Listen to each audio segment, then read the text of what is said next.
Before I was afflicted, I went astray, but now I obey your word. You are good, and what you do is good. Teach me your decrees. Though the arrogant have smeared me with lies, I keep your precepts with me in my heart.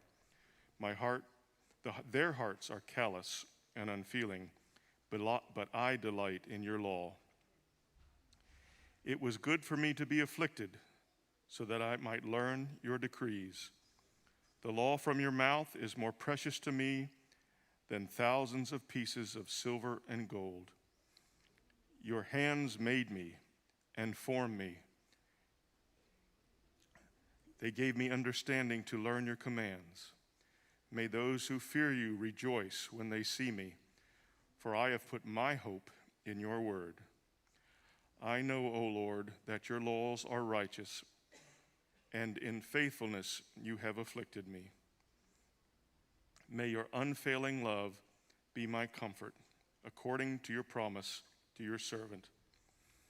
Let your compassions come to me, that I might live, for your law is my delight. May the arrogant be put to shame for wrongfuling me without cause. But I will meditate on your precepts. May those who fear you turn to me, those who understand your statutes. May my heart be blameless toward your decrees, that I may not be put to shame.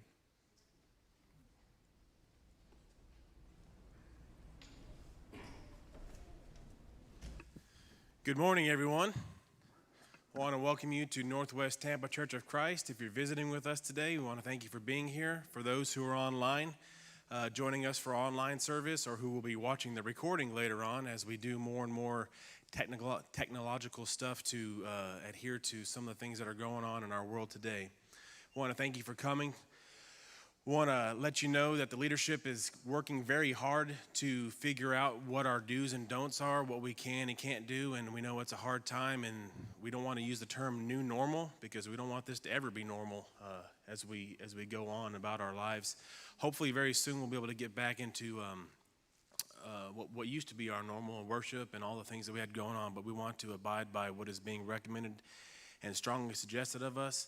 There are a few things we want to remind everybody that when we do it dismiss today, we're going to do it one or two at a time, get out of here so we can all maintain the CDC requirements. It is a wonderful opportunity that we have to be together this weekend. If you weren't a part of it yesterday, we got to have the Honduras golf tournament benefit. We did very well. I don't know if Keith's planning on sharing some of the details, but he announced that there was about $3,400 profit out of all that, so we did a wonderful cause there. And I don't know if you saw the email, because of this whole thing going on, Baxter Institute is trying to raise $20,000 by the end of June to compensate for the groups that would have come. So we're definitely excited to be a part of that work. Happy Father's Day. Is that all we got? Happy Father's Day. This is definitely not a political statement. It is a Bible statement. We live in a world where leadership, it very easily is tainted, the definition of leadership. And I think we could all have one giant amen to the statement that leadership starts in the home.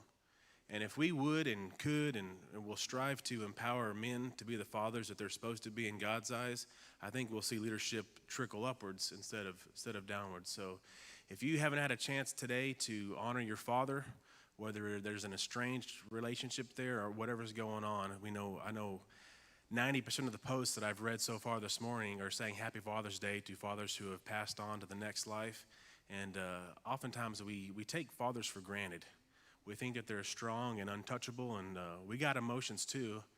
I'm looking at Phil. He looks like he's a crier. And so, but please take this opportunity to honor your fathers.